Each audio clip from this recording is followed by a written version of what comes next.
Durante la Segunda Guerra Mundial, dos fuerzas compartían el mismo uniforme alemán, pero no el mismo destino: la Wehrmacht y las temidas SS. Soldados regulares y fanáticos ideológicos convivieron dentro del Tercer Reich. Pero ¿qué diferencias reales había entre ellos? ¿Qué privilegios obtenían los miembros de las SS que la Wehrmacht nunca alcanzó? ¿Y cómo eran vistos por sus propios compañeros y por los enemigos? Acompáñame en esta narración para descubrir los contrastes más ocultos entre dos mundos dentro de un mismo ejército y entender por qué uno quedó marcado para siempre en la historia como símbolo del terror. La Alemania de la Segunda Guerra Mundial no solo se sostuvo en los discursos de Adolf Hitler, ni en el aparato político del Partido Nacional Socialista. Detrás de la maquinaria bélica existían dos grandes pilares militares que, aunque parecían marchar bajo un mismo estandarte, en realidad estaban separados por profundas diferencias en origen, jerarquía, disciplina y privilegios. La Wehrmacht, el ejército regular alemán, representaba la tradición castrense prusiana, con su rígido código de honor militar y su oficialidad formada en academias. En contraste, las SS, en especial sus alas armadas, conocidas como Waffen-SS, surgieron como una élite ideológica que se concebía a sí misma como la guardia personal de Hitler y el brazo más fanático del régimen. Desde los primeros años del Tercer Reich, la diferencia comenzó a notarse en los procesos de reclutamiento, mientras que en la Wehrmacht, los jóvenes eran incorporados siguiendo parámetros clásicos de edad, aptitud física y formación escolar. En las SS el ingreso era mucho más restrictivo. Heinrich Himmler, su líder máximo, estableció criterios raciales muy estrictos. Ascendencia aria comprobable hasta al menos 1,75 m de altura mínima, complexión atlética y salud impecable. Para muchos jóvenes, ser aceptado en las SS no era solo una oportunidad de portar un uniforme distinto, sino la consagración como miembros de una hermandad racial superior. La diferencia más visible era el uniforme. El gris de la Wehrmacht reflejaba la sobriedad de un ejército convencional, mientras que el negro de las SS, con su simbología rúnica y las insignias de calaveras en la gorra, proyectaba un aura de poder, misterio y temor.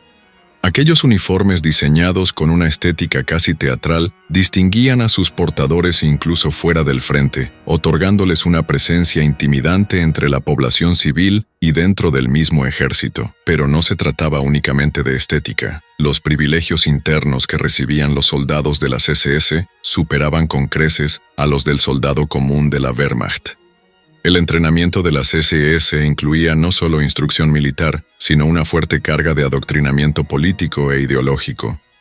Mientras la Wehrmacht formaba soldados profesionales, las SS pretendían forjar creyentes fanáticos. La instrucción física era despiadada, pero quienes la superaban obtenían acceso a mejores raciones, uniformes de mayor calidad y en muchos casos a sueldos más altos. Además, las familias de los miembros de las SS recibían beneficios especiales del régimen, desde acceso a viviendas mejores hasta prioridad en programas estatales. Dentro de la Wehrmacht, la promoción se alcanzaba generalmente por méritos en campaña y antigüedad, pero en las SS, el ascenso podía depender tanto del rendimiento en combate como de la pureza racial y la cercanía ideológica con el nazismo. Un joven sin experiencia militar, pero con fervor fanático y conexiones dentro del partido, podía alcanzar un rango respetable dentro de las SS con mayor rapidez que un veterano de la Wehrmacht. Esto generó rivalidades y tensiones, sobre todo en los primeros años de la guerra, cuando oficiales del ejército regular miraban con recelo a estas fuerzas políticas que parecían querer usurpar sus privilegios. El trato con la población civil también marcó diferencias claras. A la Wehrmacht, pese a sus crímenes comprobados en la guerra, se le exigía en teoría mantener cierta disciplina militar convencional en las zonas ocupadas, aunque esto no siempre se cumpliera. Las SS, en cambio, recibían autoridad casi ilimitada. Para ellas, el civil enemigo era un objeto de control, represión o exterminio según el caso. Las Waffen-SS podían requisar alimentos, propiedades e imponer terror sin dar explicaciones. Esa impunidad reforzaba la percepción de que ellos eran los verdaderos amos del nuevo orden que Hitler prometía. En cuanto al equipo y armamento, aunque la Wehrmacht contaba con la mayoría de los recursos del Estado, las unidades de élite de las SS solían recibir prioridad en armas modernas y vehículos mejor equipados, sobre todo en los primeros años de guerra. El régimen buscaba que las SS fueran un escaparate de su fuerza, y para ello les entregaba armas automáticas, tanques de última generación y uniformes más sofisticados. Sin embargo, con el avance de la guerra y las pérdidas crecientes, esa diferencia se fue diluyendo, y muchas unidades de las SS terminaron mal equipadas, aunque manteniendo siempre un trato preferencial en raciones y suministros cuando era posible. Otra diferencia notable se veía en el estatus social. Mientras que ser parte de la Wehrmacht era considerado un deber patriótico, pertenecer a las SS otorgaba prestigio adicional. En la Alemania nazi, un uniforme negro abría puertas, imponía respeto y miedo, y daba la sensación de formar parte de la élite del Reich. Muchos jóvenes aspiraban a ello no solo por ideología, sino por la promesa de un futuro asegurado dentro de la estructura del poder. La vida cotidiana de un soldado de la Wehrmacht y la de un miembro de las SS no eran equivalentes, aunque compartieran trincheras o campos de batalla. El soldado regular del ejército alemán vivía sometido a la disciplina prusiana heredada de siglos de tradición militar, horarios estrictos, inspecciones constantes, códigos de honor que se remontaban a la época imperial. La Wehrmacht, aunque modernizada, seguía funcionando como un ejército convencional en el que la obediencia y el deber se entendían como pilares de la patria. En cambio, en las SS, la disciplina no solo se medía en términos militares, sino también en fidelidad absoluta a Hitler y al nacionalsocialismo. Allí, cualquier gesto de duda política, cualquier comentario crítico, podía significar un descenso inmediato en el rango, un castigo severo o incluso la expulsión, lo cual era considerado una deshonra pública.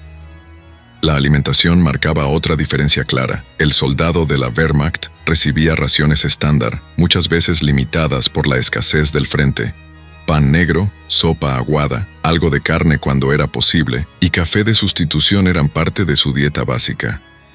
En las Waffen-SS, por el contrario, las raciones eran más generosas y de mejor calidad, sobre todo en los primeros años de la guerra.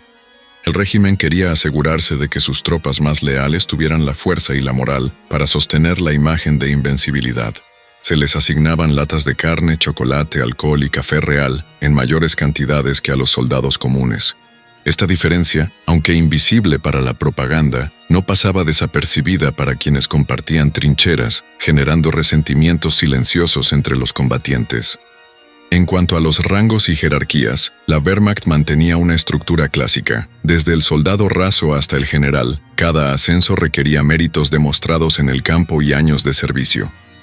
Los oficiales provenían de academias militares prestigiosas, muchos descendientes de familias nobles o con tradiciones castrenses. Las SS, en cambio, tenían una estructura paralela, con títulos equivalentes pero cargados de simbolismo.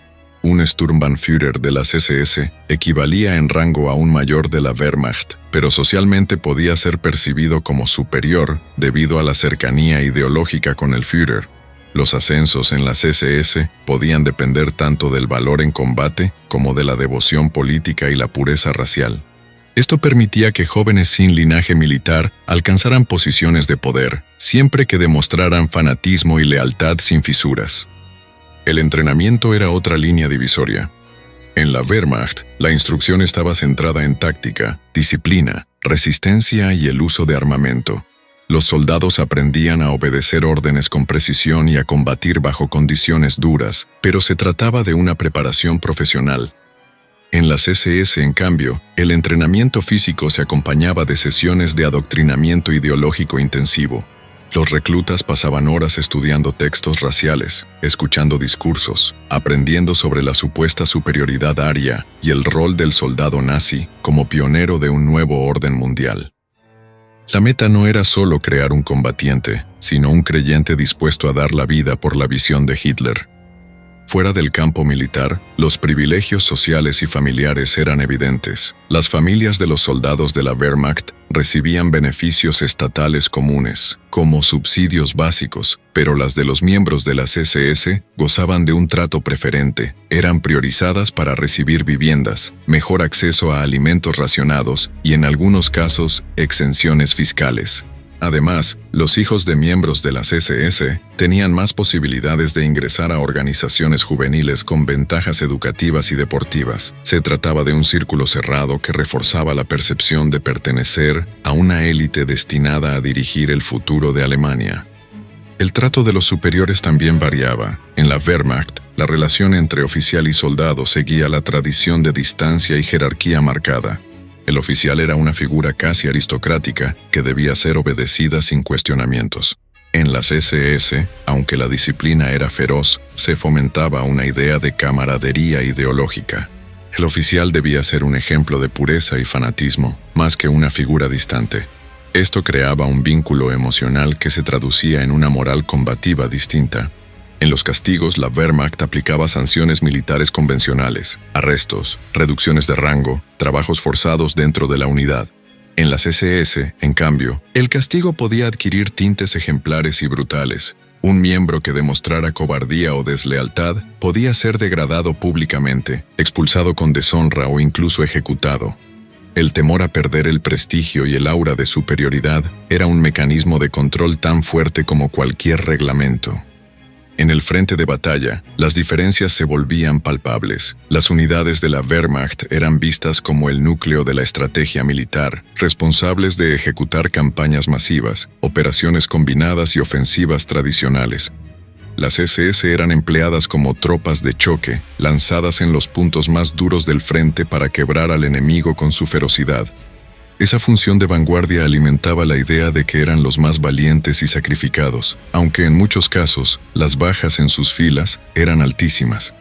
El régimen explotaba esas pérdidas como propaganda, presentándolos como héroes mártires de la causa nazi.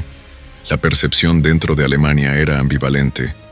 Para muchos ciudadanos, la Wehrmacht representaba la defensa de la patria, la continuidad del ejército que había luchado en la Primera Guerra Mundial. Las SS, en cambio, despertaban respeto y miedo al mismo tiempo. Ver a un hombre vestido de negro con las runas en el cuello y la calavera en la gorra no era lo mismo que cruzarse con un soldado gris. Las SS eran símbolo de poder absoluto, de vigilancia y control. Su sola presencia recordaba que el régimen estaba en todas partes. Las diferencias entre la Wehrmacht y las SS no fueron solo cuestión de uniformes o rangos, sino de ideología, privilegios y crímenes que dejaron huella en la historia. Una buscaba el honor militar, la otra se convirtió en el rostro más oscuro del nazismo. Si te gustó este documental y querés seguir explorando los secretos de la Segunda Guerra Mundial, suscríbete a nuestro canal, deja tu like y compartí este video. Tu apoyo nos ayuda a seguir contando la historia completa. Les agradezco de corazón por llegar hasta el final.